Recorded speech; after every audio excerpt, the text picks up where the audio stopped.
Good evening. Glad that you are here. Glad to be with you. And we're here for the training, getting them to hear me.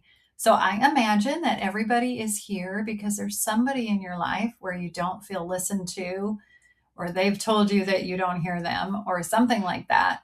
So I am Gretchen Costanzo. I am an integrative attachment coach and relationship expert. My training is in integrative attachment theory, neuroscience, somatic healing, inner healing prayer. Many modalities contribute to my living connected method. And this is just part of the training that I do with couples and individuals is how do I get to communicate and how do I get to be heard?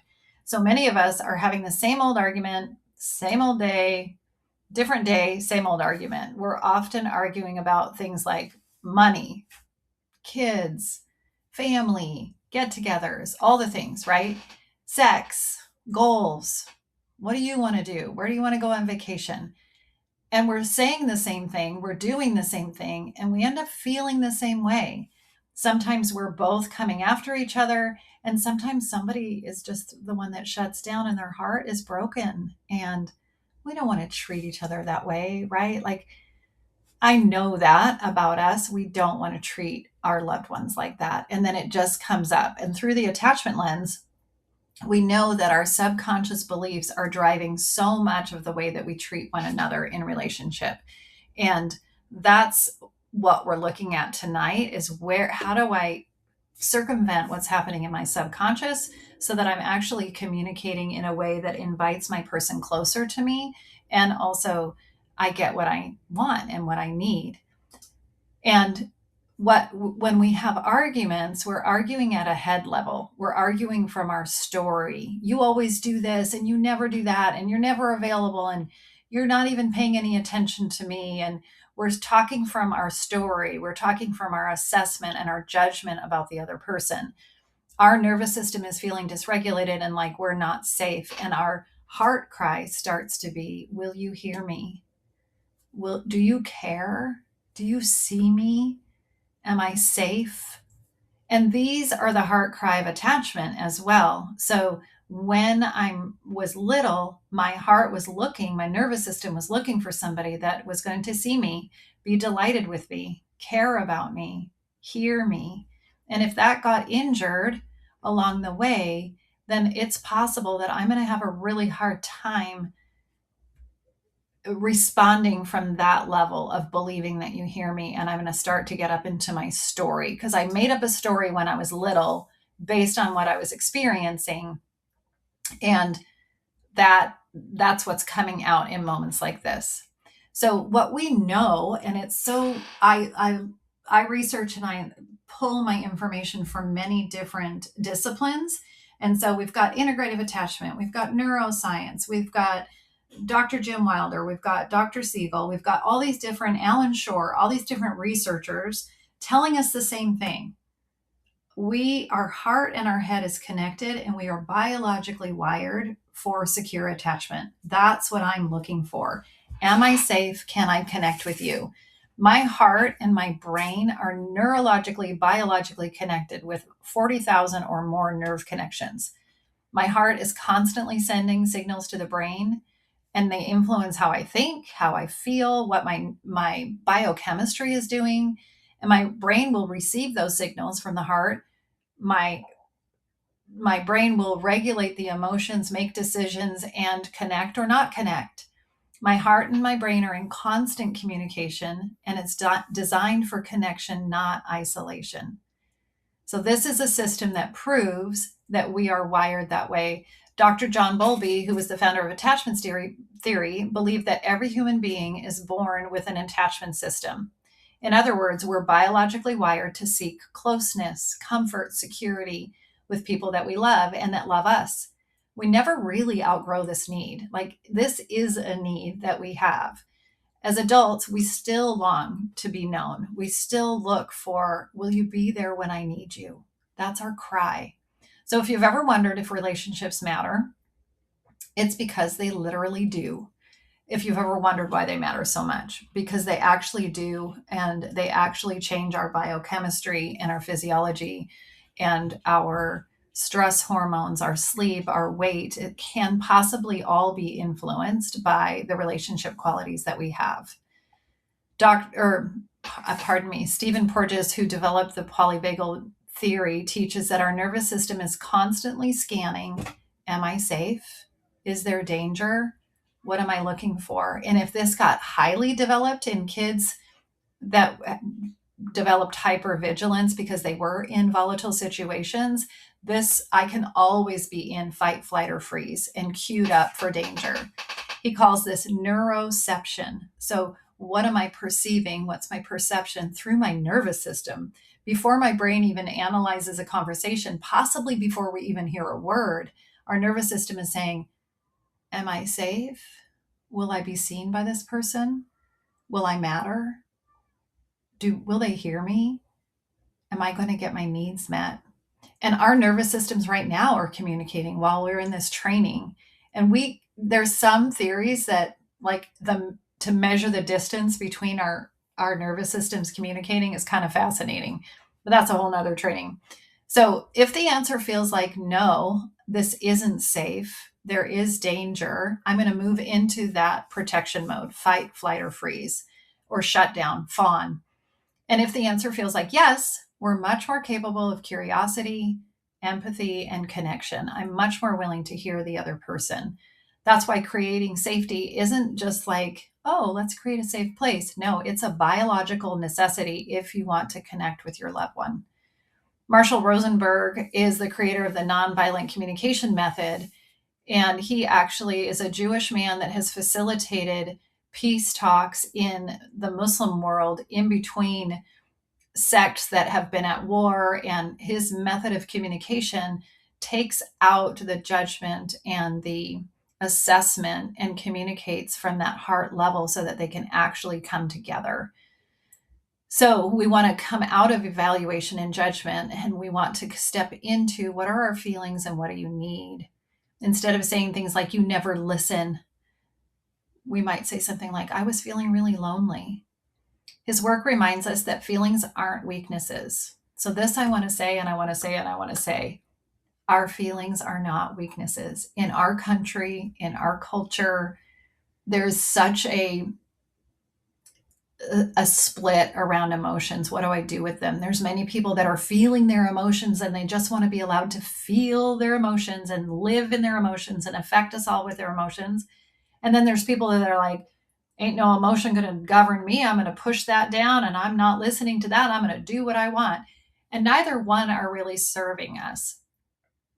So that's exactly why I teach emotional processing before communication, because feelings are not weaknesses. They're just information. It's just my heart trying to give me an awareness, give me a message. So when we learn to express our feelings and the need underneath, I can invite somebody in close to me instead of creating defensiveness or becoming defensive. Dan Siegel is one of the founders of interpersonal neurobiology. And he often talks about the importance of feeling felt. My nervous system can tell when somebody gets me. And my nervous system goes, oh, okay, I'm not alone in this. That's what our heart is crying out for, to not feel alone.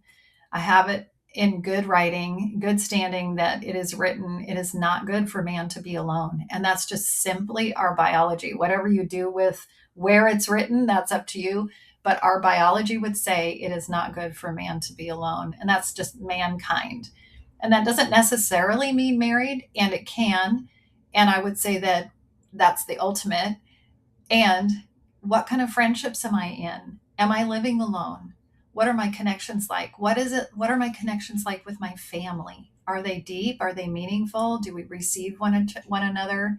People don't simply want their words heard. They want someone to understand what's happening inside of them.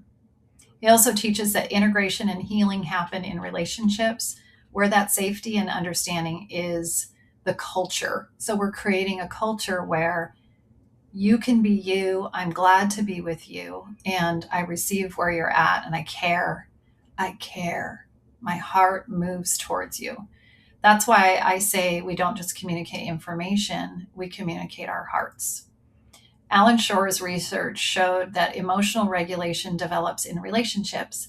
So before children learn to calm themselves, they're actually regulating and borrowing other nervous systems around them. They're looking at like, oh, that's how I respond in that situation. Oh, that's what happens. And they're doing this subconsciously. What does mom do when this happens? What is dad doing when this happens? And they regulate from the nervous system of a caregiver. And that same principle applies in adult relationships. A calm emotional presence can help another person's nervous system to regulate.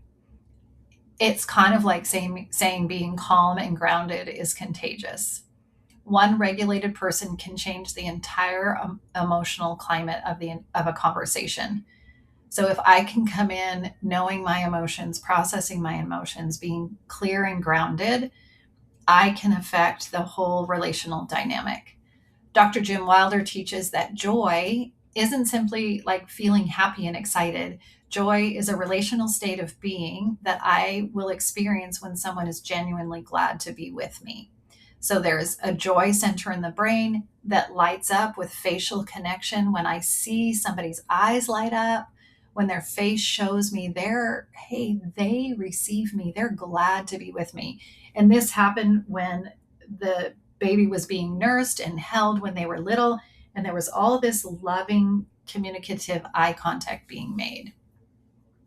And that simple experience changes the brain. So if you want the least expensive, most effective takeaway from tonight, start to look with pleasure at your people. Have a soft smile on your face. Be willing to make eye contact. When your person walks in the room, turn and greet them and look at them in their eyes that sparkle like, I'm so glad to be with you.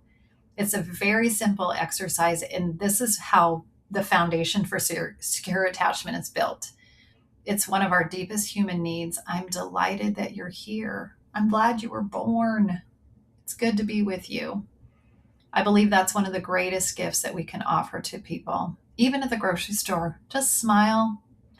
What's fascinating about all these researchers that come from different disciplines, Bowlby studied attachment, Porges studies the nervous system, Siegel studied the brain, Schore studied emotional development, Rosenberg studied communication, and Wilder studied relational maturity. They all point to the same truth. We're biologically designed for connection. And I believe it's from the heart level to start with. And if we're designed for that, then it makes sense that our relationships flourish when we communicate in ways that create safety, emotional honesty, and attunement instead of blame, assessment, and defensiveness. When I'm communicating at a head level, I can create defensiveness in a quick minute. So I want to propose to you something that may completely change the way you think about communication. Most of us have been taught that communication is about exchanging information. I want to explain myself. I'm going to prove my point. I'm going to be understood. We're going to negotiate and we're going to solve problems. But I don't believe that that's where connection begins. Otherwise, that would be working. And based on results, it's not working always. So I believe that we're biologically designed, and I believe that God designed us this way as well, to communicate heart to heart before we ever communicate head to head. At least with myself, for sure. What is my heart saying? What do I need? What's my truth? What's going on? So think about the people in your life that you have felt safest with. When was a time in your life where you remember being with somebody and you were like, oh, yeah, them? And you felt safe. Is it because they always had the right answer? Is it because they always made you feel like you had the right answer? It's probably not. It's probably that saying, we don't remember what people do, we remember how we felt around them. It's because when we were with them, my heart relaxes. So, what I'd like to suggest is that emotions are the language of the heart. Just as words communicate what we're thinking, our emotions communicate what's happening inside of us. Sadness says something like, I lost something important. Fear says, I need safety. What do I need? Loneliness says, I long for connection. Hurt says, something valuable was damaged. Was it trust? What was that? Our emotions are not trying to control us, they're trying to communicate with us. The problem isn't that we have emotions. The problem is that most of us never learn their language. Instead, we skip right over our feelings, we minimize them, we shove them down. I'm not going to be run by my emotions. Don't listen to your heart. And we jump straight to the story. I don't say, I feel lonely. I say, you never make any time for me. You're never here. I don't say, oh my gosh, I feel scared. I say, obviously, you don't care about me.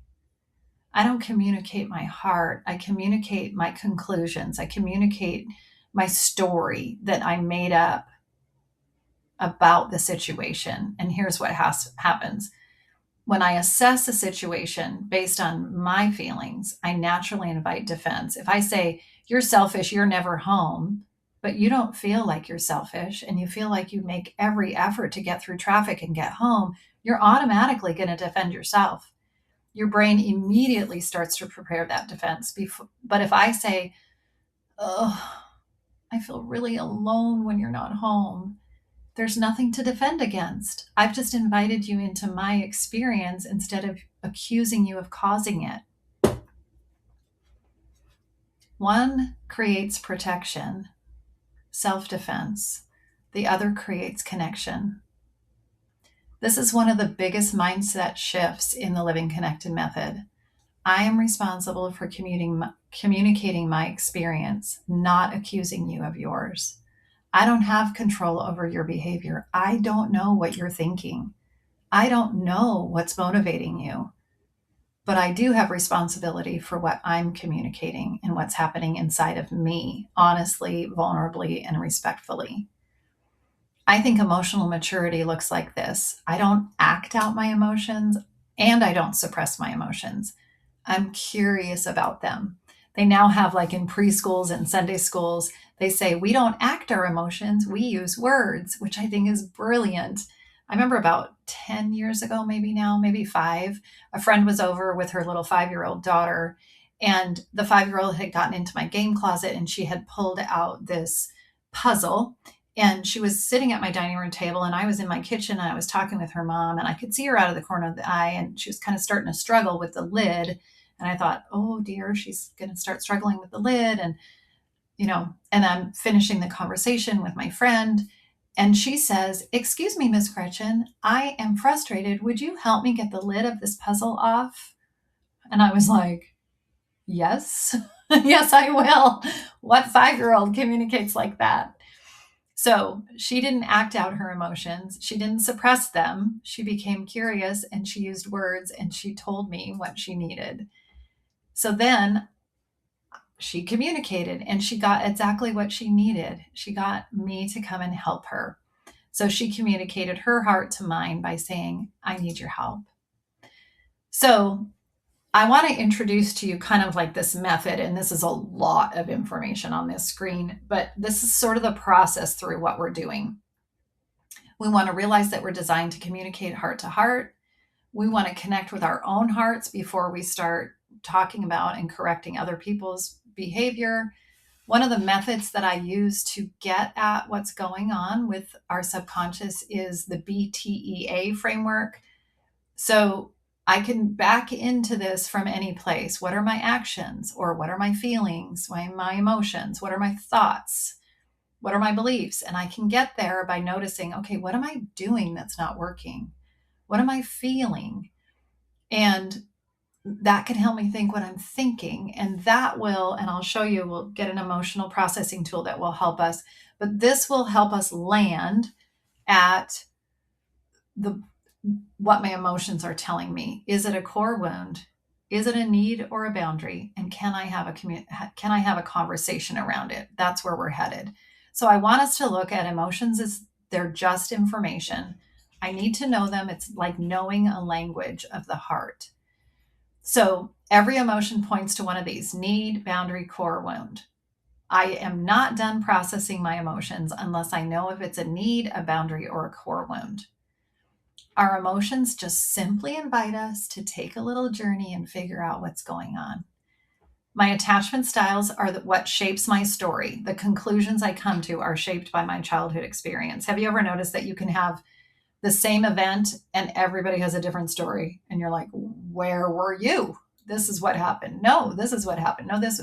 So this is all based on what is my subconscious heart contributing to how I'm seeing the story. So my stories can create my feelings. My beliefs can be my stories, my beliefs and my thoughts. And my feelings drive my actions. So I feel like emotions are energy in motion and they cause me to act. Do I shut down? Do I go cold? Do I leave the room? Do I pursue and exaggerate? So if I'm acting out my feelings, I'm creating distance. Whether I'm the one who's engaging and being aggressive, I'm still pushing my other person away. Or if I'm the avoidant one and I'm leaving the argument, I'm still creating distance. Either way, the relationship is not connected. So communicating feelings is what will build this connection. It's the heart to heart conversations. Am I moving from reaction into response? This is how I connect. Revealing my heart before explaining my position. Once my heart is connected to your heart, we can create all kinds of understanding and ideas and input. So, the next tool that I want you to see is this emotional processing tool. And this is by far the most powerful tool in my Living Connected Method um, attachment recovery program. If I can connect with my emotions, if I can process them through and figure out, is this a core wound? Is this a boundary or a need? And do I get to have a conversation? Then I'm going to be coming into my relationship securely knowing what's true. I'm not ruminating. I'm not wondering. I'm not catastrophizing. I'm not going numb. I'm not vegging out. I'm not disconnecting. I'm not dismissing. I'm not gaslighting. You name all the ways that we don't want to feel our feelings. We know for sure that pretty much every addiction and every compulsion is a strategy to not feel. And it has never worked, you guys. Feeling our feelings is the only way to healing. So I want to give you this tool that's productive and has results so that I am equipped to process for a purpose, not just to look at them and feel them and not know what to do with them, but actually create the connection that I'm designed for and to be personally responsible. So if I take this emotion that I'm having, nobody can make me feel anything. So I'm having an emotion, I get to process this through. And you'll notice that that's biology as well. Everything is a process. I eat food, it goes out. I breathe the air, it gets, goes through my young lungs and it oxygenates. Like everything is processed. So emotions come in and I get to process them. When we start stuffing emotions, they actually get stored as protein in our body and they can affect us. Pathology can develop as a result of unprocessed emotions. I won't go into that. That's another training in and of itself, but you can do the research. How are stored emotions affecting my biology in a pathological way? So I can't stress enough how important this tool is. So when you're looking at this tool, emotional processing, if I have a 0 to 4 emotional reaction, I can pretty much know it's a need or a boundary. I can pretty much know, like, if I'm just feeling like, oh, I'm a little bit frustrated or a little bit sad. I was hoping my daughter in law was going to text me, but she didn't. And I'm sad. And do I need to tell her? What's the story I'm making it mean about me? Oh, I was thinking maybe I didn't really matter to her and everything else was more important. But I know I matter to her. So it's not that. I know she has a lot going on in her life right now. Maybe I'll just text her and let her know I'm sad. I'm looking forward to when we can connect. So that's just the quick way that I just went through something that was a need. So I needed to connect. One of my emotional needs, or one of my primary needs, is emotional connection. And so, of course, I'm sad that we didn't get to talk. Now, if it felt more like this, I can't believe it. My daughter in law never gets a hold of me. It's like she's avoiding me or something. It's ridiculous. And I saw her on Instagram. She was posting. It's not like she's busy or something. She has time to do that. It's totally ridiculous.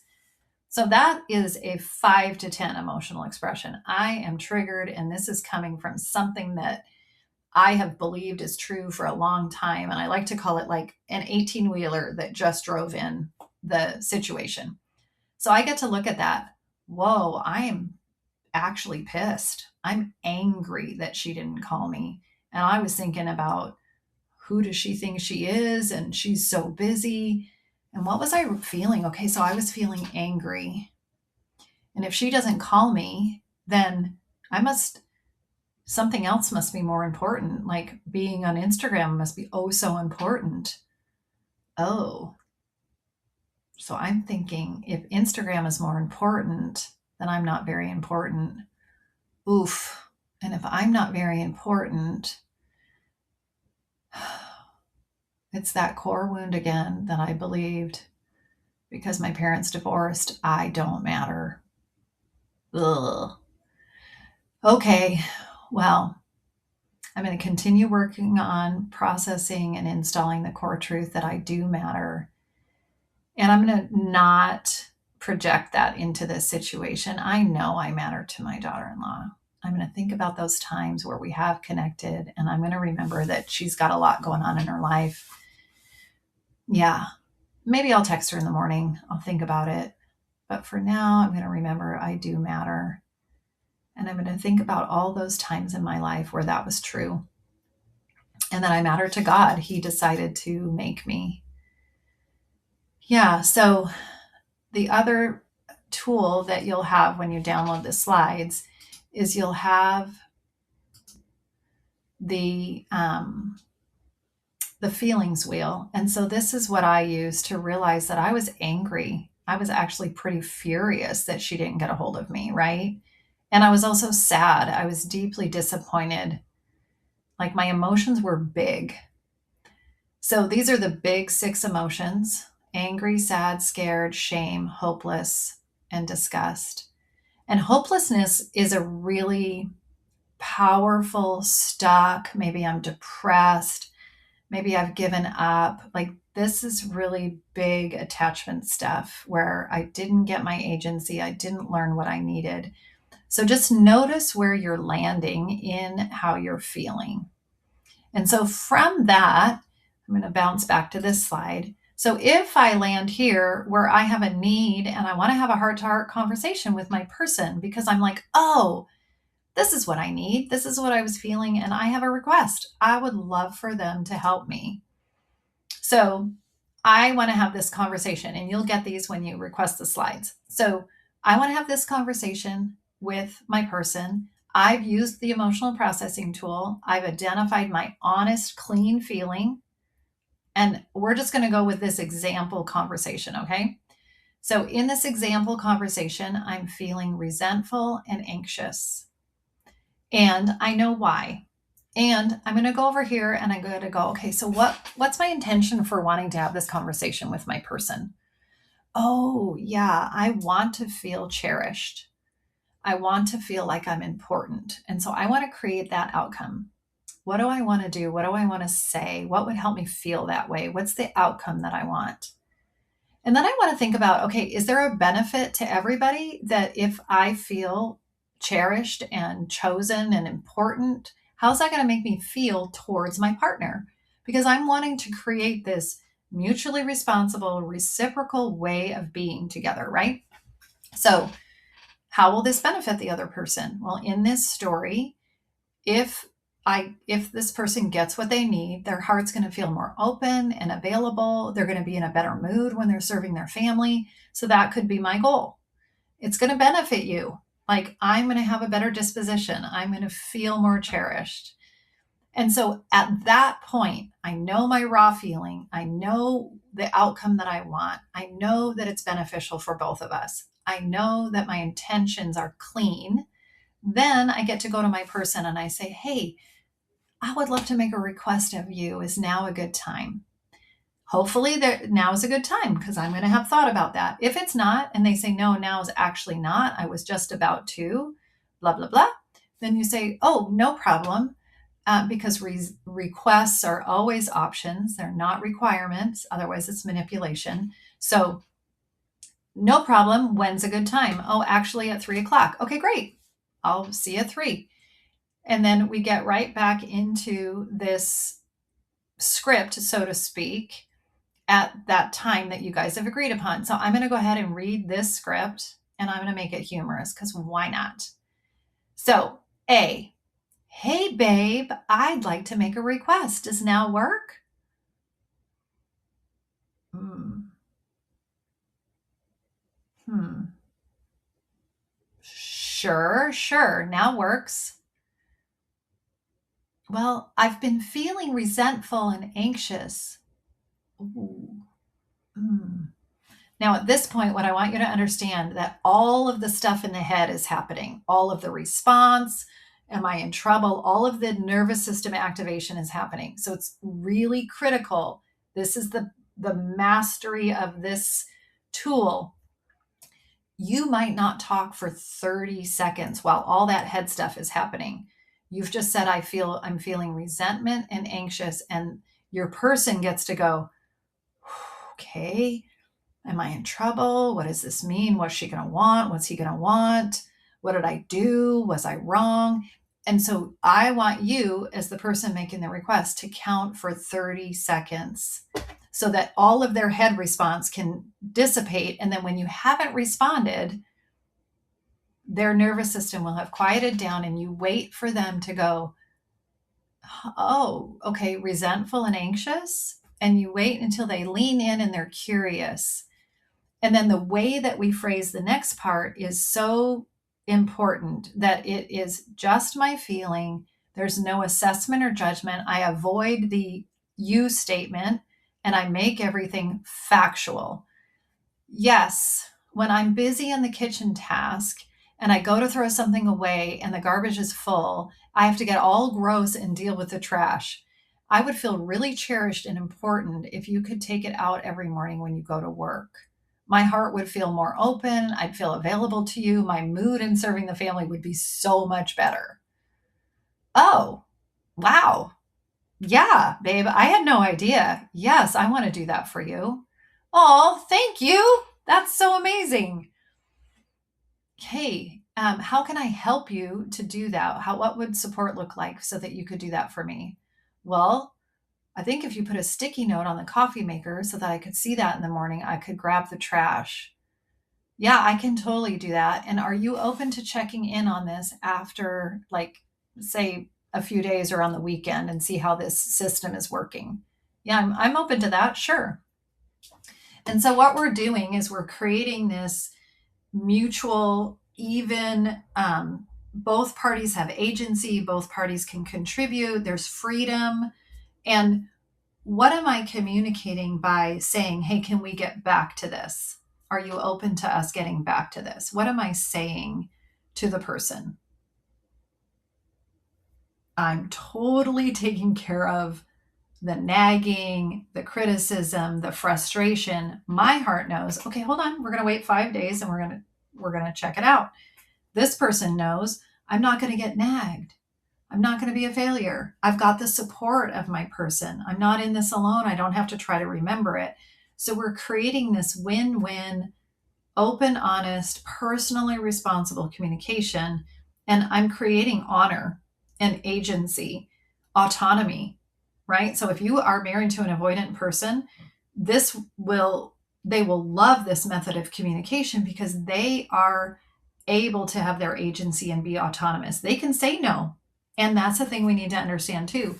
I've said, can you take the garbage out in the morning? They can say, no, that doesn't work. And then I can say, what would work? And they can say, well, I don't want to take out the trash. Then you get to have that conversation. And likely they'll come up with something. Well, what would work for me is I'll just take it out right after dinner. I'd rather take care of it the night before. When I'm in the morning, I'm totally rushed. Oh, okay, great. What do you need for me to support you in that? I think when we're cleaning up the kitchen after dinner, just say, hey, trash babe, that'd be great. Okay, great. Because what I'm really needing is the trash taken out. I don't need for him to have it down perfect. I just want that trash taken out without a fight, without feeling like I'm nagging. So everybody's come into agreement around it, and I've created this win-win. So when we speak from the heart and listen from the heart, we can build that kind of connection and that kind of reciprocal agency together. I hope that makes sense. I have not had one client utilize this tool and say it didn't work. In fact, they all come back like it worked. In fact, I had a client just yesterday telling me how she chose to use it with her husband. They had been out all day and they had a lot of family stuff going on, and he's more introverted. And so he likes to process, shoop, have his alone time, his downtime.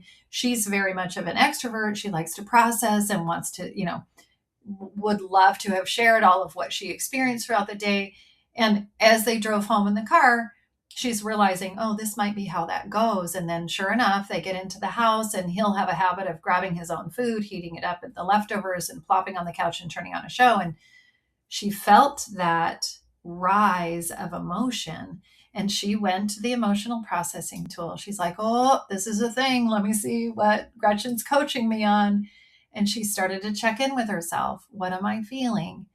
And she realized it was down here, 0 to 4 on the emotion. Okay, so it's one of my needs. So she went to her 4 core needs. One of her main needs is emotional connection. And so it was feeling like a dismissiveness towards that need. Was that true? Was her husband introverted and he just needed to chill? Absolutely. And so she realized that as well about him. And so she took her heart to heart conversation worksheet and she had this conversation with him and she made a request. Could you just let me know that's what you're going to do? Could you just let me know, hey, I got to veg out for at least a half hour. I'm going to grab some food. And he was like, yeah, that's all you need. I'm not in trouble. That's all you need from me is I just let you know. And all this time, he was avoiding telling her because he thought he would be in trouble. And all this time, she was avoiding making a request because she didn't want to be a nag. And their hearts connected. They laughed. They were together. They had connected and both honored one another and how they're created. So this is the result. This is the result. 2 hearts get to connect. Everybody feels seen, safe, and heard. And it's in this place that we can come up with the solutions and we can hear one another's vantage point and we can say, but I like the blue paint. Oh, I understand why you like the blue paint. I was thinking more like this. And then we can be creative because we know that our emotions are safe with one another. So I know this is foreign way of communicating, and are you up for giving it a try? And you can even say, hey, I have a script and I'm learning this new language. It's a new language. And I'm going to be bumbly with it at first. And are you up for me trying it out with us? It's kind of like when kids learn how to walk, they don't walk well. They look like drunken little leprechauns. And we celebrate their craziness. So what would it be like to just be okay with bumbling along and giving ourselves a break? So I'm glad that you were here with me tonight. I do want to invite you to schedule your free heart to heart session. You would get an hour of my time where we would chat, and you can download the slides. And so you'll have all the tools there as well. And I'm going to stop the recording. We'll have time for questions. And I just am grateful to be with you tonight.